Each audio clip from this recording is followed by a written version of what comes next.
Yasodanandana Brajajana Yasodananda Jamunatira Vanachari Jamunatira Jaya Radha Madhava Kunja Vihari Jaya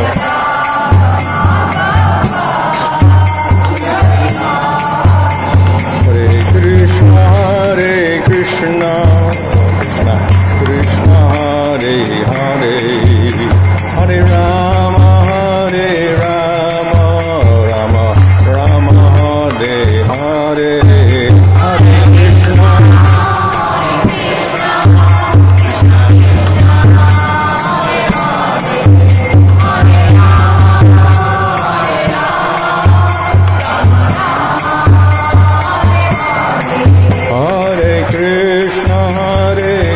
Krishna Krishna Krishna Hare Hare Hare Rama Hare Rama Rama Rama Hare Hare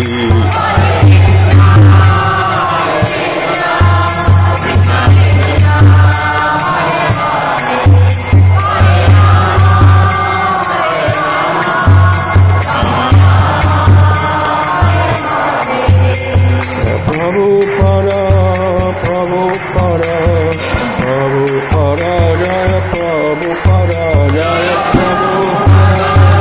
Prabhupada Jaya Prabhupada Jaya Vishnupada Paramahasvara Dikacharya Atatasis with AC Bhaktivedanta Swami Srila Prabhupada Ki Jai Namacharya Haridas Thakur Ki Jai Friends of the whole Sri Krishna Chaitanya Prabhu Nityananda Sri Advaita Gadadhar Sri Gaur Bhaktivinda Ki Jai Sri Sri Radha Krishna Gova Govida Shama Pundarada Giri Govardhan Ki Jai Shri Vrindavan Dham Ki Jai Navadvip Dham Ki Jai Ganga Jamuna Tulsi Bhakti Devi Ki Jai Ananda Koti Vaishnava Vrinda Ki Jai Samavetta Bhaktivinda Ki Jai Go Premanandi All glories to assembled devotees, all glories to assembled devotees, all glories to assembled devotees. All glories to Sri Guru and Sri Garanga, all glories to Srila Prabhupada. Om Namo Bhagavate Vasudevaya. Om Namo Bhagavate Vasudevaya. Om Namo Bhagavate Vasudevaya. Namo Om Vishnupadaya Krishna Prasthaya Buddhale Shrimate Bhaktivedanta Swami Nijinamane Namaste Saraswati Deve Gauravani Prachadane Nirvashesha Shunyavadi Paschatyaresha Tadane Shri Krishna Chaitanya Prabhu Nityananda Sri Advaita Gadadhar Shivasri Gaur Bhaktivinoda Hare Krishna, Krishna Krishna, Hare Hare, Hare Rama, Rama Rama, Hare Hare. Reading from Srimad Bhagavatam, Canto 10, Chapter 74, verse 5. Navaite jita bhaktanam mamaham iti madhava tvam tav eti cha nanadi Pasunam eva vaikriti.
Na, not, vai, indeed, te, your, ajita, O unconquerable one, Bhaktanam, of the devotees, mama aham iti, mine and I, Madhava, O Krishna, Tvam tava iti, you and yours, cha, and na, of differences, di, mentality, pasunam, of animals, eva, as if, vaikriti, perverted.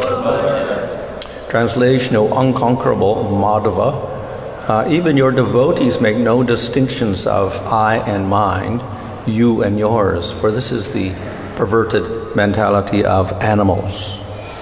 Purport, as an ordinary person thinks, I am so attractive, intelligent, and wealthy that people should simply serve me and do what I want. Why should I obey anyone else? This proud, separatist mentality is also found in animals who battle one another for supremacy. Such a mentality is conspicuously absent in the mind of an advanced devotee, and it is certainly absent in the sublime, omniscient mind of the Supreme Personality of Godhead. Translation, O unconquerable Madhava, even your devotees make no distinction of I and mine, you and yours, for this is the perverted mentality of the animals. So Yudhisthira has been praising Krishna as the Supreme Lord, and he's described him in several different ways, very, very briefly, in order to establish his position as the object of worship for his sacrifice. Because, as he previously indicated, the whole purpose of the sacrifice was simply a glorification of Krishna rather than establishing Yudhisthira as the king. So he begins by praising Krishna as the Supreme Lord, which is not accepted by many people and also difficult for some people to understand. So to praise Krishna as Supreme Lord is, you could say, a little bit special because some people may have doubt. Nevertheless, Yudhisthira establishes Krishna as the Supreme Lord, just as Vishnu or Ramchandra would be supreme. So Krishna also is, in spite of the fact that he often hides his supreme position. And that was described by the fact that he often obeys his devotees. Instead of commanding the devotees, he obeys the devotees, and he becomes their servant.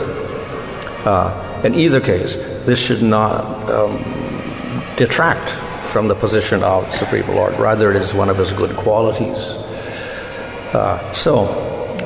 Here, in this verse here, Yudhisthira is describing that the Lord is perfect in any case, and no matter what he does, no one can criticize it. And even if he does activities, those activities in no way make him material. He's always Supreme Lord, even if he does obey his devotees or whatever. So he's always in a supreme position, completely detached from any material motive. So in this verse, he switches to his devotees. Of course, he indicates that the Lord has no concept of pride or possessiveness and a false identity, represented by the words mama and aham. So aham indicates I, and mama means mine. And then we have thinking of other people, that is you, and those things are yours. So we distinguish self from others and one's possessions from others' possessions. So these terms are often used to describe material identity. Our acharyas, of course, point out that also there's a spiritual aham. Every jiva also has a spiritual identity, and we should not criticize that. He also has a spiritual possessiveness, and we cannot criticize that. Unfortunately, the material identity is associated with the body. Aham means my body. I am my body. And the mama refers to other bodies related to oneself or things related to one's body. So it's all bodily identification. And similarly, when we think of another person, we're thinking of that person's body, and his possessions are every material possessions in relation to his body. So this whole concept of aham and mama in the material world is related to one's identity with the material body, which you could say is false ego. And that leads to all sorts of problems in the material world. But we also have a spiritual identity. So the jiva is defined, or the atma is defined as a spiritual particle with its sense of identity by nature. But this is different from the material identity, where the jiva identifies himself as a material body. There is an identity of the soul as soul. This becomes perverted or distorted due to false ego. With false ego, then we identify with the material body. Take the false ego away, then we're back to atma identifying itself. Which is the goal of yogis and gyanis, to give up the false identity and understand the real identity. So this is the nature of the jiva. Each jiva has a sense of I, which makes them different from every other jiva. So spiritually, all jivas are different. And this is the definition of jiva. Jiva means many. Many spiritual particles with individual identities. If they were individual particles of one identity, they would just be like Krishna. Krishna has many forms, but he's only one identity. But these are individuals with individual identity, all separate. And they identify themselves as separate from each other, other atmas, and also separate from Supreme Lord. So that's a spiritual aham. What about spiritual possessiveness? So, of course, in Brahman stage, there's no such thing, because there isn't anything to possess. There's no perception of anything. If one has an identity in the spiritual world, then the mind consists of possessing Supreme Lord. So bhava and prema are defined in terms of mama, mamatva, possessiveness. In bhava stage, the atma becomes possessive of the Supreme Lord. He thinks of possessing the Lord is mine. And that becomes more intense in prema, the sense of possessiveness of the Lord. In other words, he has a very great attachment to the Supreme Lord in relation to himself. So this is called spiritual possessiveness. And that's a good quality. And the more that increases, then the higher the prema. So therefore, aham and mama are not necessarily bad. They are associated with material identity and material objects. Then they become subject to criticism. So here, Yudhisthira is talking about the material possessiveness and the material identity of I. So this is ultimately ignorance. So in scripture and in yoga scripture also, they identify the cause of everything in the material world as ignorance or avidya, ajnana. And this becomes personified as ahankara in the material world, where we identify with the material body. That's our ignorance. And then we develop desires for material things. And if we don't get the desires fulfilled, or there's some obstruction to our desires, we develop hatred. So we have two tendencies arising from our false identity. That is Iccha and Dvesha. I like this, I don't like that. And all of our activities are in terms of those desires. I like that, I don't like that. And this gives rise to karma. Karma gives rise to suffering. Well, this is the problem in the material world, starting with ignorance and then our false identity. We end up with bodies in the material world and suffering. So that's why it is criticized. So everyone in the material world has this tendency. They think in terms of self. Unfortunately, every other living entity is also thinking in terms of his self. This is me and this is mine. And therefore there is conflict. This is me, that is you, this is mine, this is yours. And maybe I want what you have, and so I want to take it. Something that you have, I want. And then we get conflict. So we get a lot of problems due to this material identity.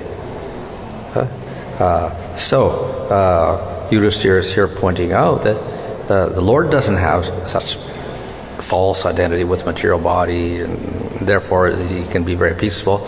And similarly, the devotees also have this same quality of not having material ignorance, ahankara, possessiveness, etc. Just like Supreme Lord. So that means that the devotee has given up that material identity, material ahankara, etc. But he's gone further than that. The Jnani and the yogi also give up material identity and they get liberation. So that is easily achieved by the devotee. It's not a problem for the devotee to give up material identity. In fact, it's described in Nectar Devotion that if one attains bhava stage, then that devotee derides liberation, freedom from ahankara, aham, mama, etc. This is useless. He's not really interested in it. So it's achieved by the devotee, but it's not his main interest at all. It's something very insignificant to come to that stage of not having ahankara and whatever anymore. It's automatically achieved by the devotee. So his interest is something else. And that is his spiritual identity and his relationship with the Lord. That is spiritual aham and mama. So his goal is not simply to give up material identity and its possessiveness, but to develop spiritual identity and spiritual possessiveness. That's the devotee's desire. So therefore the devotee gives up all of this material stuff, but then he has this other identity and this other possessiveness. And that distinguishes the devotee from the Jnani or the yogi in a liberated state, where they simply give up material identity. So this is natural, of course, to the Supreme Lord. He is never affected by ignorance. That one of the 6 qualities of Bhagavan is knowledge. That means eternal knowledge. Never any ignorance. Never any covering over him of ahankara or anything else. He's completely aware of everything at all times. So that's a supreme position. So impossible for him to enter the material world and act under ahankara like a normal person. But whatever he does is perfect. And that was described by Yudhishthira previously, that we can't understand his actions, but his actions are all perfect and they in no way degrade him. In the material world, everyone is under the influence of false identity, ahankara, ignorance, etc., and then they do activities and they create karma. So those activities definitely have to be condemned. The Lord does activities? No. It's not under ahankara, not under the same influence. In fact, completely opposite, all spiritual. Similarly, the devotees do activities. Again, we cannot criticize those activities. They're also perfect beyond karma, because they do not arise from material ahankara and material ignorance. They're not motivated by selfish desire for enjoyment. So one cannot criticize the activities of the devotee. What to speak of criticizing the Supreme Lord? Even the devotee cannot be criticized for his activities. Of course, this refers to devotees on the level of prema. They've fully developed and there's no fault in them. If one is doing sadhana, then he may have faults and should have faults. Because he hasn't become completely free of anarthas. And it's only in bhava stage that ahankara is completely destroyed. So all the stages before that necessarily has some effect of ahankara in them. So faults can arise in devotees. But Krishna says, it doesn't matter. Even if you commit the most sinful activity, you're still my devotee. So the Lord understands that in the sadhana state it's possible to commit sinful activities, whatever, due to influence of ignorance. But the Lord is more important that the devotee progress towards prema, and then he'll be free of all faults. So devotee on a lesser level, he does activities. Yes, they may be faulty. But certainly less faulty than the activities of a person who is not a devotee. Because the Lord says, even if you do these activities, I still accept you as a devotee. And one doesn't have to do any prayaschitta to counteract those sinful activities, whereas someone in the material world will have to suffer unless he does some prayaschitta or atonement. The devotee, all he has to do is continue devotional service, and therefore he's free from any punishment or atonement or anything. Therefore, the Lord overlooks those faults in the devotee's activities. Rather, he is more attracted to the other activities, those activities of bhakti. So as long as the devotee is concentrating on the activities of bhakti, then if those sinful activities are there, the Lord overlooks it. If those devotional activities stop, then of course he does sinful activity. Then it's a different case. So the Lord is speaking about a devotee who is absorbed in bhakti, but faults arise. So the Lord overlooks that. If the person isn't doing bhakti, then of course the person is subject to karma and whatnot. So the devotees gradually develop to this stage.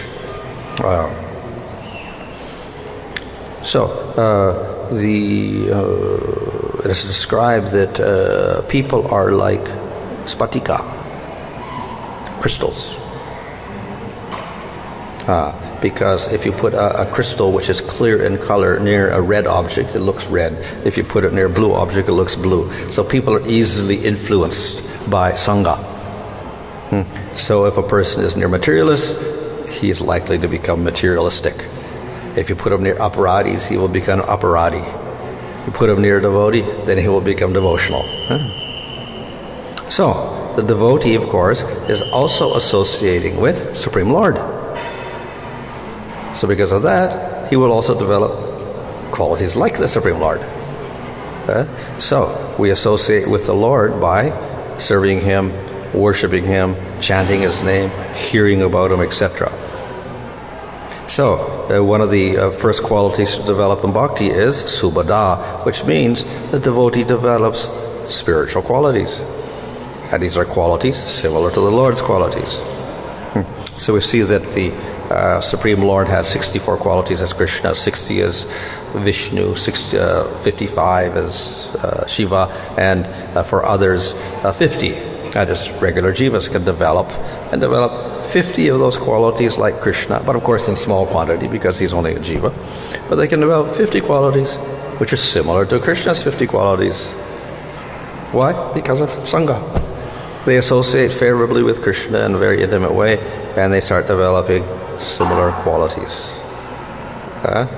So one of the qualities, of course, is knowledge, not ignorance. So naturally, as the devotee performs bhakti and associates with the Lord, then he will develop lack of ignorance, destruction of ahankara, etc., lack of possessiveness. All these things will manifest in the devotee. So he'll become similar to the Supreme Lord. So not surprising. The devotee is intimately associated with the Lord, so naturally, just like a crystal will develop similar qualities. So the devotee develops spiritual qualities similar to the Lord. So Yudhisthira says here that we cannot criticize the Lord for his activities. He in no way decreases by those activities. So similarly, devotee does activities, and no decrease. We cannot criticize the devotee for those activities and think he's doing karma or whatnot. So Yudhisthira is doing activities. He is not nishkriya, without activity. He does activities, but not material, no material effect. So some people will think Yudhisthira is going to perform a Rajasuya sacrifice, material sacrifice for material position. But it looks like that, but for the devotee it's not. It's completely different. It's all a glorification of Krishna. And it has no material effect, it only has spiritual effect. However, the effect of bhakti is it gives everything.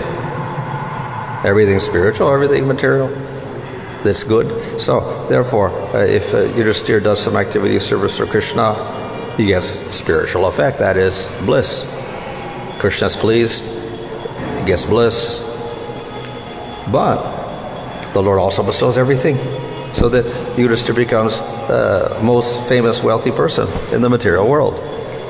Of course, we could say his wealth ultimately is spiritual, but from material perception, he's a ruler of the world, so he's got material wealth or whatever like that. But actually it's spiritual. In any case, the Lord gives everything to those devotees, so they don't lack in any way. So this is the nature of the Supreme Lord in relation to the devotee. Just as the Lord is faultless, so the devotee also becomes faultless and beyond the criticism of the material world. So Yudhisthira is making a very good point here concerning the Lord and the devotees, that they're all beyond the material realm, even though from materialistic point of view they look like ordinary material people. And of course Krishna is more subjected to criticism than other forms of the Lord, because he looks more human and he acts more human, and he tends not to advertise his aspect as Supreme Lord so much as other forms of the Lord. So Yudhisthira is making sure that everyone understands that actually, though he looks human, Krishna's Supreme Lord. Later on we see that in spite of that, the Kauravas were envious, so they could not understand this, and they just took Krishna as an ordinary person again. And Shishupal began insulting Krishna also. So some people have very great difficulty understanding the nature of Krishna. But even if he displays activities as Supreme Lord, still they will not accept. So we see that Krishna showed his form as the Vishwarupa to Duryodhana when he went there to try to plead with them that don't have a battle of Kurukshetra. And everyone was shocked when they saw this universal form. Then Krishna came back to his normal form. And then Duryodhana said, it's a trick. It's a trick only. He's not Supreme Lord, it's a trick. So whatever you show to a demon, even if you show great powers as Vishnu or Ramchandra or universal form or whatever, the demon will not accept that anyway. Okay? So mainly it's the devotees who are willing to accept any form, whether it's Krishna or whatever. But even the devotees may have difficulty understanding Krishna, and they don't all appreciate Krishna because he doesn't act like God in all cases. But those who are qualified, they understand and they appreciate. So Yudhisthira is one of those persons, and therefore he's placed quite high in the hierarchy of devotees because he has a very personal, intimate relationship with Krishna.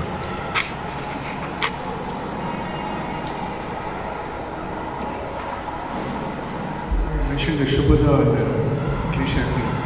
Sometimes you find some devotees after practicing devotees for many years, they're not able to give up the purpose. It looks externally they behave in the same way. Sometimes we feel that even the outsiders who don't follow the regulation, they act more better, truthful, honestly. It's very difficult to understand this. Yeah, well, definitely these two things should start, Subhada and Kleshagni, with the performance of Bhakti, and of course it continues all the way through into Bhava stage. And according to the expertise with which the devotee performs Bhakti, he will get better results. Just like if someone studies hard, they get better results than if they don't study for their exams. So if one practices attentively and with devotion, then one will get those effects quite nicely. If we see that a devotee has a lot of anarthas continually, then we have to conclude that the bhakti is not being performed in the proper way. There's something wrong with it. It's not being done. And of course, bhakti in any form has some effect, but very slow effect. So therefore, if these anarthas keep showing up, then it must be some fault in the process of devotional service, and therefore the effect of bhakti becomes weak, and they're progressing very, very slow. So that is one way in which we can look at all these anarthas and whatever like that. At the same time, a devotee may develop and be at quite a high stage, but he's not free from all the anarthas yet. So, therefore, he may display some fault. If it is not constant, then we should not criticize it. It becomes aparad.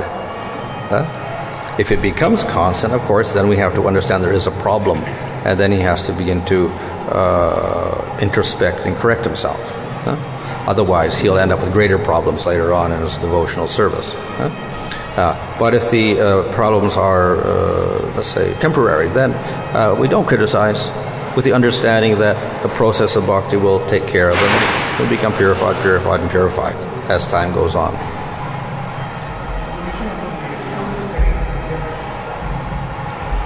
Studies very nicely, get good marks. In outside world, the student is only analyzed only on his examination mark. You don't see his quality or inner values. Similar thing can happen in the devotional service. Well, Krishna sees everything. It's not that anybody is examining from externally. It's Krishna. So he knows internally, and his main examination point is the amount of bhakti, not the external factors. So you may, through devotional service, do many things which are material achievements, like build a temple or do this or distribute more books than other temples. But it can be only a material symptom due to material qualification of, being able to organize things properly, etc., etc. May not be devotion at all. But Krishna can see the devotion. So therefore, you pass or fail not on your material accomplishments, even in devotional service, but on the amount of bhakti there is.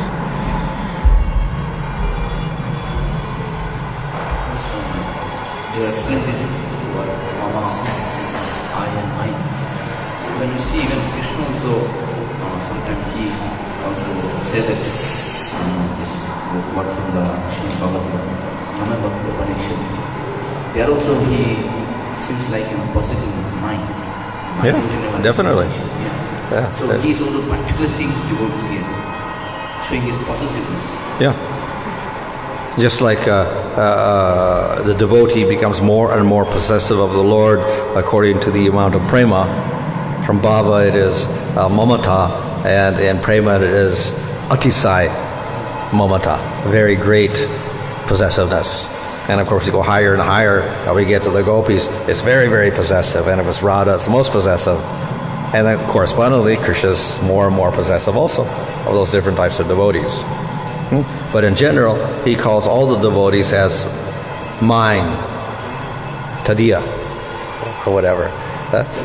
They belong to the Lord, my devotee, or sva. They belong to me, they're my own.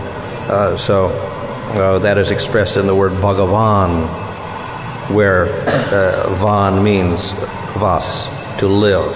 So one explanation is the devotee lives in the Lord and the Lord lives in the devotee. So they're very intimately related with each other and possessive of each other. So nothing wrong with that.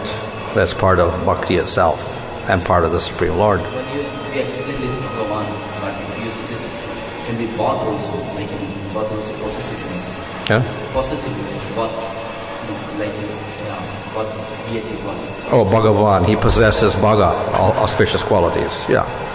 Lord possesses auspicious qualities. 6 qualities, in fact. You're saying that even in the spiritual world, the gopis and even among themselves there is a possessiveness. Sometimes they fight also. And sometimes the others they fight each other because of the Krishna. Yeah. Krishna is mine. Yeah. Others say, no, I'm Krishna's. Yeah. Even among themselves there is a fight.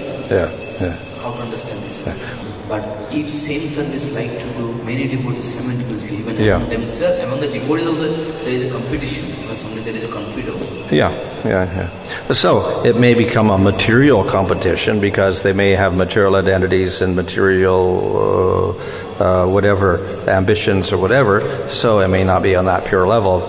But in the spiritual world, then it's all centered on pleasure for Krishna, and Krishna expands himself to satisfy every devotee there. And the question was, in the spiritual world, in the Brahman, there is also a sense of possessiveness, like, that person, also he doesn't have the body, still he thinks that I exist in the Brahman state. Yeah. So still, although they don't have any quality, only sense of exist, still remain in the state of Brahman also.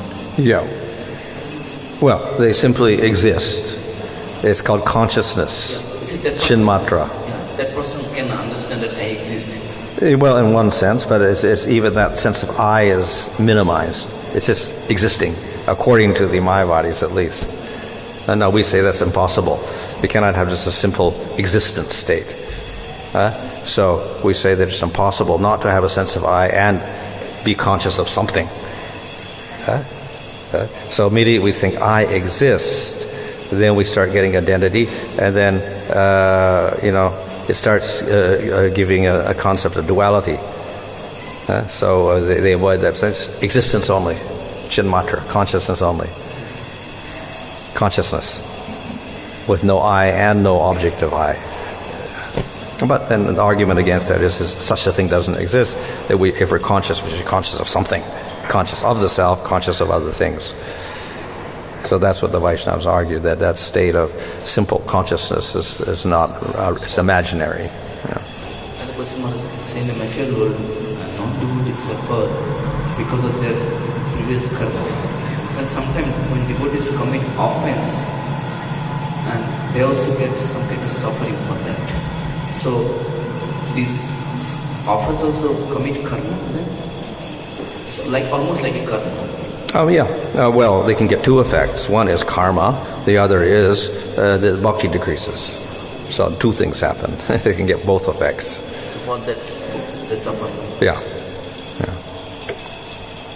Not named that my devotee is Vaishnav. But Gita also says, Bhagavan also says, okay. He also says, my souls. Yeah. Not only the my devotee. They're my parts. They're my parts. Which indirectly that Lord is claiming all of my souls. Yeah. But there's nothing wrong with that because it has no negative aspects of exploitation or whatever or enjoyment in the material sense. Since he is God, he has every right to claim. Nobody can question him. Yeah, by nature he owns everything, he is everything. So it's not a problem for the Supreme Lord to identify in that way. Of course, when he speaks of devotees, then that mama or they are mine is a little different because it's based on prema. Whereas jivas in general, it's not exactly the same type of relationship. And initially, new devotee Krishna, he may also think that I am also in that type. Well, yeah. Well, in one sense, yes, the Lord is compassionate to everybody. He's acting as Paramatma for normal persons, so it's rather neutral. Nevertheless, the Lord is not indifferent to any jiva. Remember, at the beginning of the class, you said that when you mentioned jiva, it indicates the innumerable spiritual particles. At what point of time the jiva gets an individual identity. They always have an individual identity. They don't. They always have this individual. They're always individuals. And that's reflected in ahankara. Everybody has a separate identity from everybody else. That means jiva is not free from the ahankara. He always, that ahankara remain always with him. Where? In the material world? In the material and spiritual also, because in this We have spiritual ahankara. in the material still ahankara remain with the jiva. It may be material, spiritual. Well, we have ahankara in the spiritual world. I am the servant of Krishna. In the material world, we have ahankara. I am the material body. That means the ahankara remain always. Yeah. When we say that when we are executing devotional service, it becomes spiritualized. Then how come somebody having some attitude to exceed other services can be considered to be material? What's that? Somebody who has an attitude to do better than some other devotee, how we can consider that it is material? Well, we do devotional service, but we can have material motives in doing that. Yeah. I will do devotional service in order to become famous. I will do devotional service in order to make money or to enjoy materially. So we can do devotional service, but we can have all sorts of material motives behind that also, which contaminate it. It's still bhakti, but it's less effective. But it's difficult to understand also. This actually, it is actually material or spiritual. It's difficult to understand. I'm saying it's difficult to understand. It's actually material and spiritual. Well, in one sense, for the individual it may, because he is so subjective about his own position, but others will probably be able to detect the nature of his motive or whatever like that. Sanskrit word ahankara can literally take as ahankara, I am cause of something. Well, ahankara means identity of I, thinking of one's own identity. So it's there in the spiritual world, it's also in the material world. What we call false identity in the material world, or false ego. We have false ego and real ego, we can say.